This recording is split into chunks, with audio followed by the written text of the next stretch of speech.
Bismillahirrahmanirrahim. Assalamualaikum warahmatullahi wabarakatuh. Kaum muslimin yang dirahmati Allah, semoga Allah senantiasa curahkan segala rahmat, segala nikmat yang berkepanjangan dan tiada akan berhujung dari dunia hingga akhirat kelak insyaallah. Dan Allah pun kumpulkan kita para kaum muslimin di bawah naungan aras Allah beserta para nabi, beserta para orang-orang yang Allah kasihi, Allah sayangi, Allah cinta insyaallah, di bawah naungan aras Allah kelak di mana tiada naungan selain daripada naungannya insyaallah. Amin amin Allahumma amin. Kaum muslimin, pada kesempatan malam hari ini saya akan mengunggah sebuah video di mana video ini mengisahkan tentang bagaimana Rudy Yohannes ya, Rudy Yohannes ataupun sang debaters ya, si kampret men. Nah, dia mencoba untuk menggunakan akal sehatnya, akal warasnya ya, tentang perihal masalah Saifuddin ya, Saifuddin Ibrahim dan pengacaranya. Dan ternyata ya Rudy Yohannes tidak percaya dengan pengacara-pengacara itu oleh karena banyak terindikasi ya, ketika tim layar dari Saifuddin Ibrahim ataupun dan KC ini membuat narasi-narasi atau pernyataan-pernyataan yang di luar akal sehat begitu ya, yang di luar nalar. Jadi Rudy Yohannes itu tidak percaya ya, tidak percaya. Dan Rudy Yohannes mengatakan bahwasanya duit 400 juta hanya untuk menyewa pengacara boleh dikata pengacara kacangan lah begitu kaum muslimin. Demikian videonya. Ya, kalau nggak seiman bagaimana? Ya salam saudara-saudaraku sebangsa dan setanah air. Kan gitu kawan. Pada malam ini kawan, saya membuat judul yang sedikit mandele. Mandele itu bahasa Batak. Kalau bahasa Indonesianya sedikit apa ya? Mandele kecewa atau gimana ya? Mandele kecewa, bukan itu, ada lagi. Mandele apa ya? Lupa aku. Kayak gitulah pokoknya. Harusnya ini ternyata nggak ini gitu ya kawan-kawannya. Dan itu harus kita saksikan bersama, dan mau tak mau kita harus terlibat di dalamnya. Kenapa kita terlibat di dalamnya kawan? Karena kita yang sudah melakukan banyak hal terhadap hal itu, baik yang berdonasi, baik yang ikut begini, baik yang ikut begitu, semuanya terjadi situ ya kawan. Nah kawan-kawan, saya ajak lagi kalian berpikir cerdas. Ya.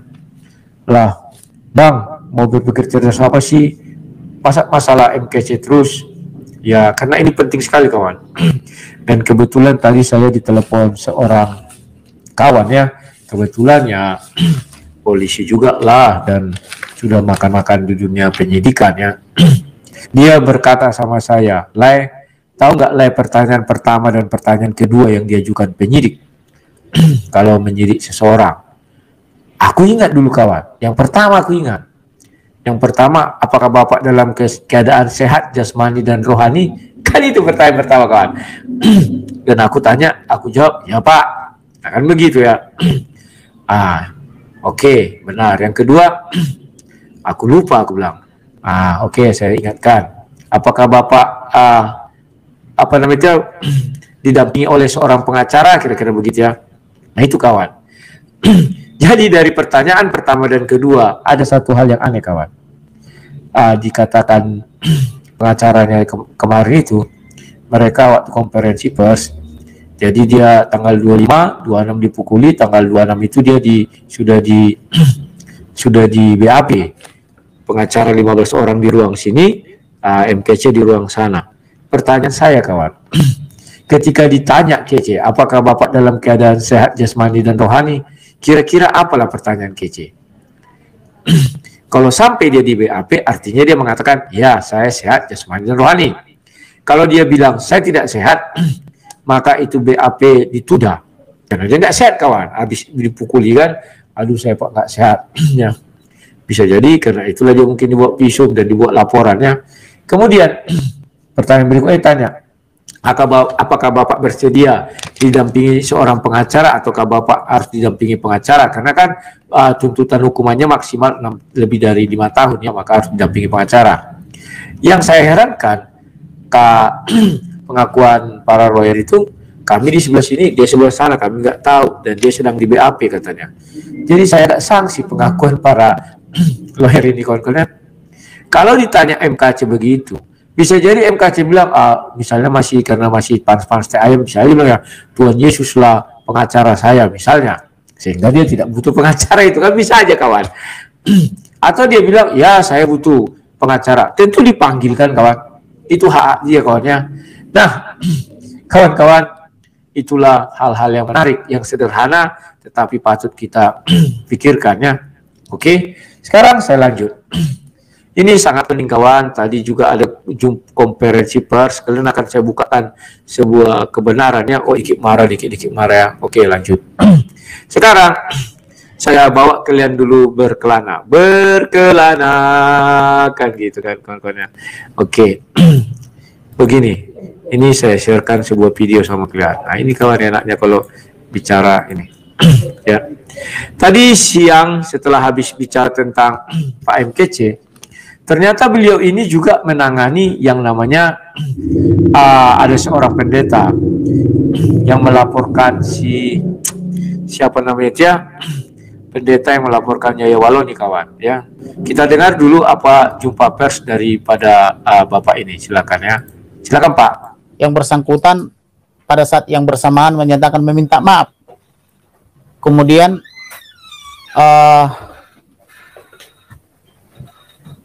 langsung disambut oleh PGI. PGI menyatakan menerima permohonan maafnya. Apa yang dilakukan oleh PGI ini sungguh sangat mengecewakan hati kami. Kenapa? Karena PGI tidak pernah melaporkan Yahya Waloni. Kemudian PGI juga ketika meminta sebagai saksi dan atau ahli, mereka informasinya berdasarkan laporan penyidik Cyber Polri tidak berkenan. Tetapi ketika ada pernyataan permohonan maaf dari Yahya Waloni dan media menanyakan sikapnya, langsung menyatakan menerima permohonan maafnya tanpa berkoordinasi, tanpa berbicara kepada saya dan atau kepada klien saya sebagai pelapor. Apakah orang ini sudah bisa dimaafkan atau tidak? Nah, pertanyaannya, wewenang mana atau kuasa mana yang dipakai oleh PGI untuk menerima permohonan maaf daripada Yahya Waloni? Karena yang menerima kuasa adalah saya atau kantor saya. Sehingga yang berhak mempertimbangkan atau menerima atau menolak permohonan maaf itu adalah kami sebagai korban. Dan PGI tidak merupakan korban dalam permasalahan ini. Kemudian perlu juga rekan-rekan ketahui bahwa mengapa saya menangani perkara ini adalah karena pelapor Bapak yang di sebelah kiri kesulitan untuk membuktikan karena semua umat Kristen dan Katolik dalam tanda petik semua bersikap baik. Tidak ada yang mau jadi saksi. Nah, kawan-kawan, kalian dengar apa pernyataan beliau? Beliau mengatakan PGI tidak berhak menerima permintaan maaf dari Yahya Waloni. Kenapa tidak berhak? Karena yang berhak itu adalah pengacara ini, karena mereka yang melaporkan. Jadi kawan, saya nggak ngerti ya mau bilang apa lagi. Ya, untung dia tidak hidup di zaman Yesus, ya kan? Orang banyak tidak berhak menerima permohonan maaf dari Yesus. Bapak ampunilah mereka, sebab mereka tidak tahu apa yang mereka berbuat.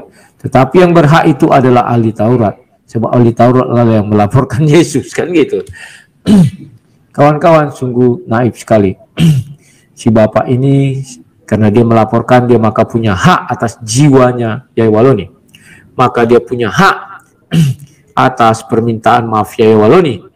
Maka dia berhak mewakili orang Nasrani atau Kristen. Kan aneh, kawan, unik.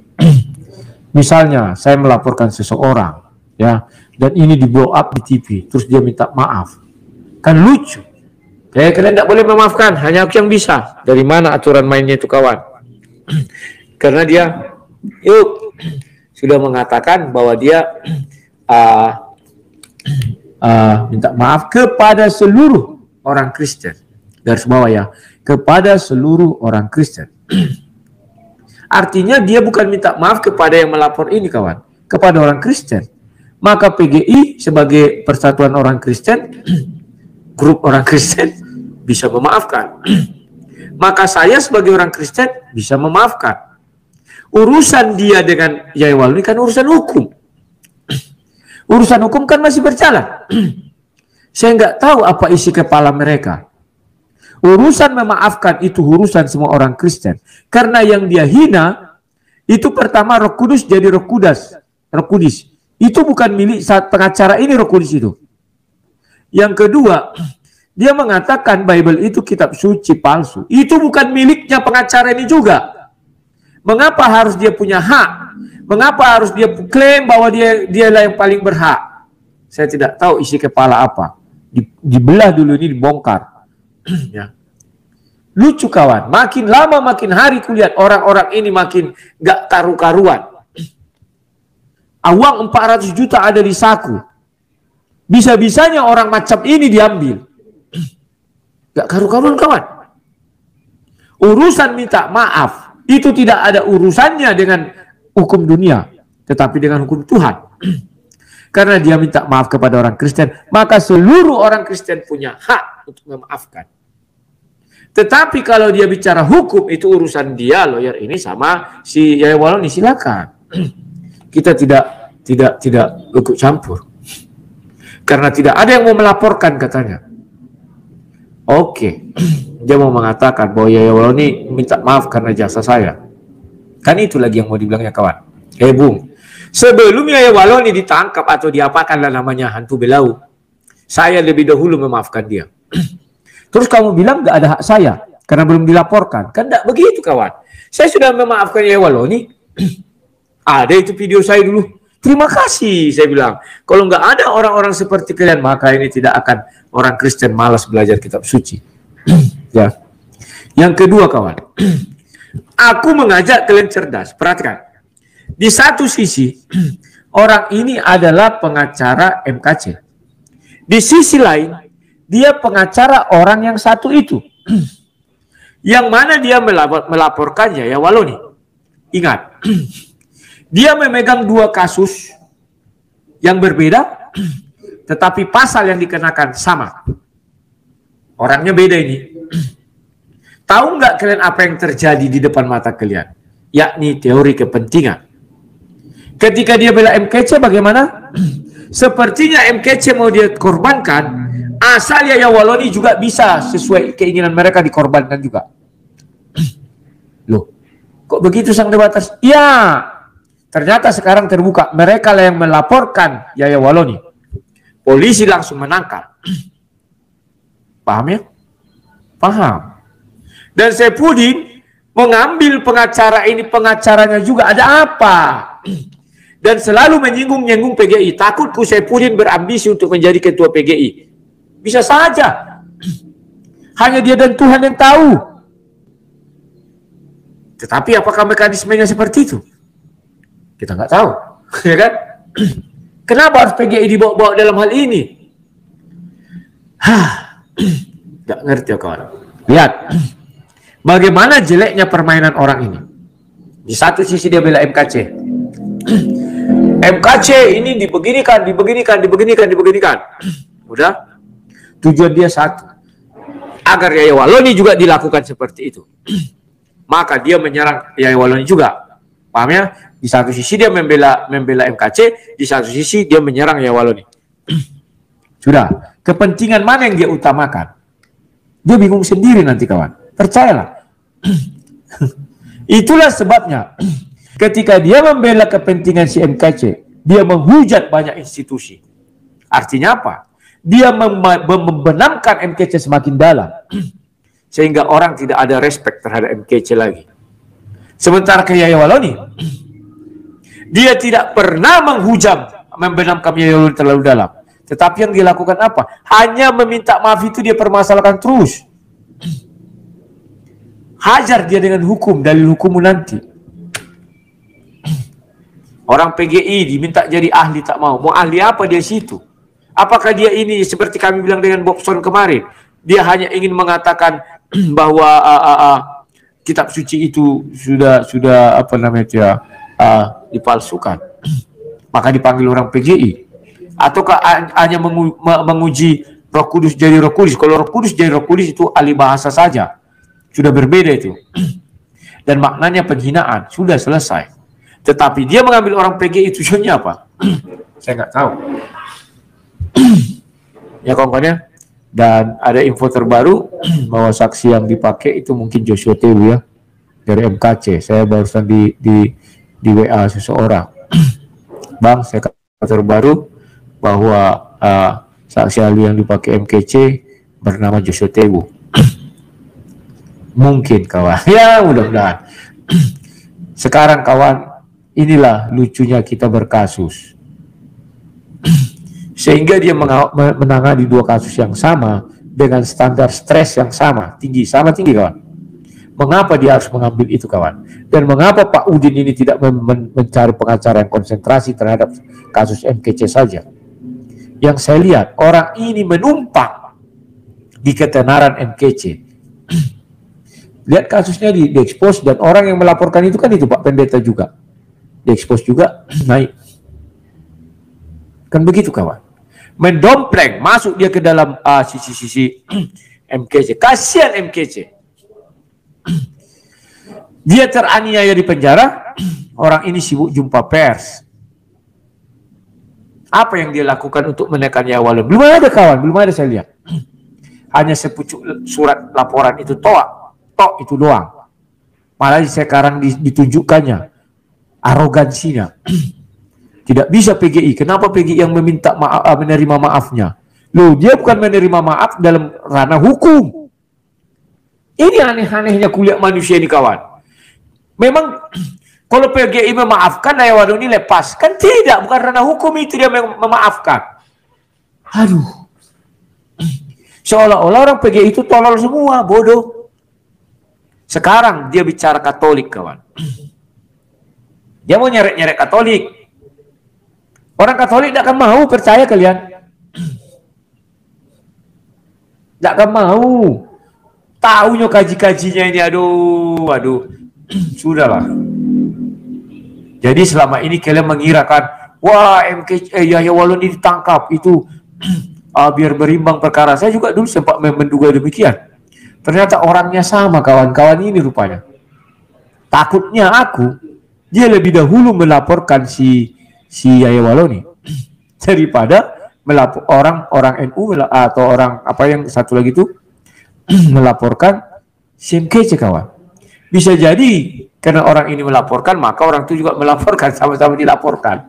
Aduh, bisa jadi kawan, kita nggak tahu. Saya kasihan ya Pak MKC itu, tidak dapat pelayanan yang baik dari para lawyer ini, oknum-oknum ini, aduh. Saya jadi menyesal kawan, kenapa saya dulu tarik diri mundur. Tapi memang itu sebagian gara-gara si Ucuk Bulu. Dengan uang 400 juta kawan, sesuai ucapan Paulus. Enggak ini ku pakai lawyer kawan. Apa yang ku pakai orang-orang seperti ini? Yang strategi perang nggak tahu. Yang ucapan-ucapannya itu nggak bisa direm. Semua tuduhan.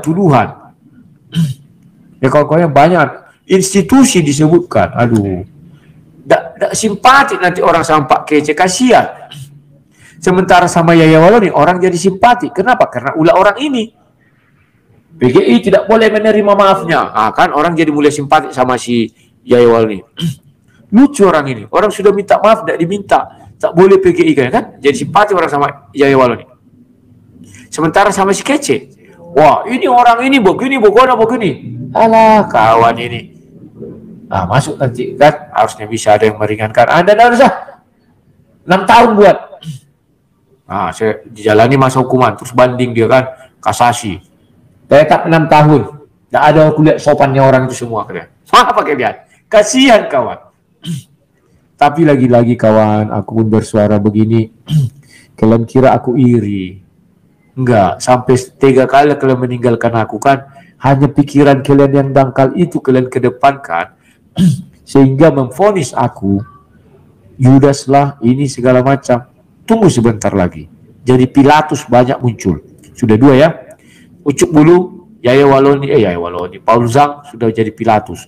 Sebentar lagi, orang yang sering kalian lihat berkor-kor akan jadi Pilatus. Tunggu. Kabar terbaru bisa nggak aku kabarkan sama kalian? Aku pun sebenarnya terkejut kawan. Gak mengerti aku apa yang terjadi. Ya, tetapi yaitu hak masing-masing manusia. Nanti aku dikait-kaitkan pula sama aku. Aku berusaha mencegah. Tadi siang si Bobson udah sampai Jakarta, udah sampai Bareskrim. Cuman aku nggak tahu apakah dia sudah memenuhi janjinya untuk live dari Bareskrim, karena Joshua Kevin kan ngejar-ngejar dia. Tapi yang membuat aku agak-agak kawan, tidak enak, dilaporkanlah banyak orang-orang Kristen ini kawan. YM, SI, baru siapa lagi dan lain-lainnya. SI, PZ, baru siapa lagi, banyak lah ya kawan-kawannya. Tetapi apa boleh buat kawan, ya itu hak dia, gak bisa aku menghalang-halangi. Aku hanya bisa beri saran, begini Bogono, begini Bogono. Dia akan menjawab begini Bogono, begini Bogono, sesuai idealisme dia. Tidak bisa aku mengintervensi dia kawan, gak bisa. Jadi jangan nanti ada tuduhan, wah si Rudi ini semua dalang di balik ini. Datang dia bilang, apa dia bilang? Abang siap-siap dihujat gara-gara aku kan. Aku bilang aku siap. Kalau aku dari dulu memang sering dihujat, mau bilang apa? Kan demikian ya. Tetapi ya sudahlah aku bilang, kalau bisa janganlah begitu, begini Bogono, begini Bogono. Tapi dia punya pertimbangan lain. Ya, itu urusan dia kawan, bukan urusanku. Urusanku hanya mengingatkan. Setelah itu bukan urusanku lagi. Ya kawan-kawan, maka dari itu mulai dari sekarang berhati-hatilah kita semua, siap-siap menerima terjangan. Dan dia mengatakan kita bersih-bersih dari dalam dulu bang. Ya silakan, aku bilang.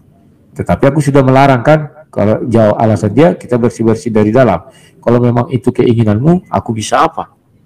Ya kawan-kawan. Tetapi mudah-mudahanlah hal terbaik yang jadi ya. Dia sudah di Bareskrim. Tadi sudah dikirim fotonya ya.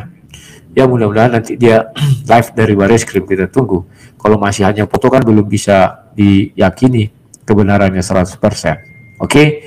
Dan nanti si Paul Zhang bilang pengacara si Rudi Yohanes. Aku tidak punya pengacara. Ya, Bobson itu bukan pengacaraku. Jadi jangan dikait-kaitkan nanti, wah ini si Rudi belakang. Nggak ada. Bahkan aku mendanai, tidak ada aku mendanai, aku orang miskin kok. Aku hidup dari YouTube kok. Gak ada yang lain. Mana mau aku mengurusi hal seperti itu? Gak ada ya. Jangan kalian salah persepsi pada nantinya, oke? Kalau sudah keluar nanti surat tanda surat STPL-nya, dia mau kirim sama aku dan aku nanti beritahukan sama kalian, ya. Nah, kawan-kawan, kita lanjutkan ini sedikit lagi, kawan. Tidak ada yang mau berkenan jadi ahli ketika itu. Semua memilih dengan dalil bila ditampar pipi kanan, berilah pipi kiri. Memang ada firman Tuhan seperti itu. Kemudian kita harus mengampuni. Betul, kita harus mengampuni apabila pelakunya itu telah memohon ampun dan meminta maaf. Nah, dia mengadakan bahasa yang standar ganda. Dia bilang apabila kita harus mengampuni, ya apabila pelakunya itu memohon minta maaf. Lah kan sudah minta maaf. Siapa? Si Yewaloni, ya kan? Jadi ini standar-standar ganda. Sekarang aku ajak kalian berpikir pelan-pelan. Dipanggillah PGI untuk saksi MKC. Duduklah PGI di situ. Sorry ya PGI ya. PGI duduk. Kira-kira menurut kalian dia mau jadi saksi apa di situ di PGI? Karena si MKC paham ya? Ditangkap bukan karena mengabarkan Injil. Kalau dari sudut MKC. Sekarang kita ke Yahya Waloni. Kira-kira ahli apalah PGI di dalam kasusnya Yahya Waloni? Kalau dibilang ahli perkitab sucian atau ajaran Kristen, mau ngapain mereka duduk di situ? Kira-kira apa yang harus ditanyakan kepada mereka misalnya? Permasalahannya dua, ingat ya. Yang pertama kitab palsu, yang kedua Roh Kudus. Pak, apakah Roh Kudus itu adalah Roh Kudus? Ya enggak lah Pak. Semua orang pun tahu itu, yang cocok ke situ kan ahli bahasa Pak. Oke. Apakah di dalam Kristen itu sudah satu penistaan atau penghinaan? Nah, apalah kira-kira dijawab PGI? Oh iya Pak, itu sudah penistaan, sudah penghinaan. Boleh sebutkan ayatnya? Oke, ini. Dosa tidak terampuni adalah menghujat roh. Ya, aku buka ayatnya. Ini kawan, nanti kalian bilang, wah gara-gara si Rudi jadi tahu, nanti orang menyangka, tahu orang begini, bukan. Enggak kawan. Pintar-pintarnya orang itu. Ya. Yang kalian kira jadi semua orang bodoh. Enggak lah. Tetapi apabila seorang menghujat Roh Kudus, ia tidak mendapat ampun selamanya, melainkan bersalah karena berbuat dosa kekal. Kan itu jawabnya kan? Atau kalian lagi apa kata pengacara si Yahya Waloni? Berarti urusannya ke Tuhan dong Pak. Oke, kita lihat kan. Kalau itu yang digiring mereka ya, sorry. Mana Alkitab tadi nih? Ini. Markus 3 ayat 29. Tetapi apabila seorang menghujat Roh Kudus, ia tidak mendapat ampun selamanya, melainkan bersalah karena berbuat dosa ya. Nah, itu dibacakan. Iya Pak, itu kalau menghujat roh, dia tidak mendapat ampun selamanya. Ya, karena menghujat roh itu tidak bisa di dalam agama Kristen. Oke Pak. Berarti dalam hal ini Pak, yang dirugikan Kristennya apa Roh Kudusnya? Coba lu jawab kalian. Yang dirugikan orang Kristennya atau Roh Kudusnya? Wah kami lah Pak, kami orang Kristen merasa dirugikan. Oh berarti Bapak Roh Kudus? Oh enggak, kami Kristen, pengikut Yesus. Ya kan pengikut Yesus. Dia kan tidak ada menghina pengikut Yesus. Ya Roh Kudus itu kan Tuhan kami Pak. Berarti yang dihina siapamu? Tuhanmu. Oke lah katanya kan. Kira-kira begitu kawannya. Tetapi kan di Alkitab sudah dikatakan dosanya tidak terampuni. Artinya hukum Tuhan lah yang berlaku sama dia. Bagaimana kira-kira Pak? Bingung. Sudah. Oke. Yang cocok ke situ kawan bukan PGI itu, tapi ahli hukum. Hukum pidana bawakan situ. Bagaimana dia disebutkan menista? Bagaimana dia disebutkan begini? Bagaimana disebutkan begono? Nah, dia kan depan dia ahli hukum itu kawan. Bukan ditinjaunya dari materi begitu kawan. Itu nanti jadi debat lintas agama. Belum lagi kalau dibilangnya kan, wah ya ini kitab sucinya Pak, yang Bapak pegang itu asli apa palsu? Karena ya Waloni kan bilang Pak itu kitab suci palsu. Tidak kan mungkin dibilangnya ini asli. Yang benar aja kalian. Pasti bilangnya iya Pak, ini palsu nih Pak. Ini kan terjemahan. Ini udah cetakan ke-10 Pak. Kan itu jawabnya Pak. Kalau dibilangnya, oh ini asli Pak. Oh ya coba lihat Pak, dilihat. Wah ini tahun berapa diciptakan di karang ini Pak katanya. Aslinya dalam bahasa Indonesia ya Pak. Aduh, susah kita. Bukan ke situ kawan. Makanya lebih bagus saksi ahli yang dipanggil. Gak usah banyak-banyak. Ahli hukum pidana titik selesai. Atau siapa yang menetapkan tersangka, yang mendalilkan kan penyidik. Jadi penyidik kan sudah menanyakan ahli. Sudah ada ahlinya itu. Untuk apa ditanya lagi banyak-banyak ahli? Tetapi dari sudut Yahya Waloni lah nanti yang mendatangkan ahli. Karena mereka kan mau membebaskan Yahya Waloni. Maka didatangkanlah ahli orang Kristen. Itunya. Paham ya berkasus ini? Sekarang kan penyidik sudah menetapkan Yahya Waloni sebagai tersangka. Penetapan tersangka itu kawan. Salah satunya kan 2 alat bukti. Biasanya salah satunya sudah digelar perkara. Sesudah itu ditanyakan saksi ahli. Ahli apa saja yang ditanyakan? ahli bahasa, ahli hukum pidana. Kalau IT, ahli IT. Kalau agama, ahli agama. Berarti orang ini tidak perlu menghadirkan saksi. Karena itu sudah diurus oleh Pak Polisi dan Pak Jaksa. Yang menghadirkan saksi itu dari pihak Yahya Waloni, saksi ahli. Karena untuk membuktikan bahwa ucapan Yahya Waloni ini tidaklah menista agama. Kan begitu kawan. Maka mereka akan memanggil saksi ahlinya hukum pidana. Sesudah itu ahli agama Kristen. Di situ. Nah, demikian tadi kaum muslimin ya. Karena dari pihak Kristen saja dia tidak percaya ya dari apa yang disampaikan oleh para pengacara KC ini ya. Karena memang di luar nalar itu seperti yang umat muslim duga lah ya. Kita semua menduga bahasanya apa yang disampaikannya itu hanya sebuah kedustaan ya. Bahkan Saifuddin itu mempunyai indikasi ya, berambisi untuk menjadi menjadi ketua PGI gitu. Oke, demikian saja kaum muslimin yang dapat saya sampaikan. Ini video ini part 1. Nanti ada kelanjutannya karena agar tidak kepanjangan saya bagi 2. Oke, demikian kaum muslimin. Saya akhiri video saya ini. Wassalamualaikum warahmatullahi taala wabarakatuh. Bismillah.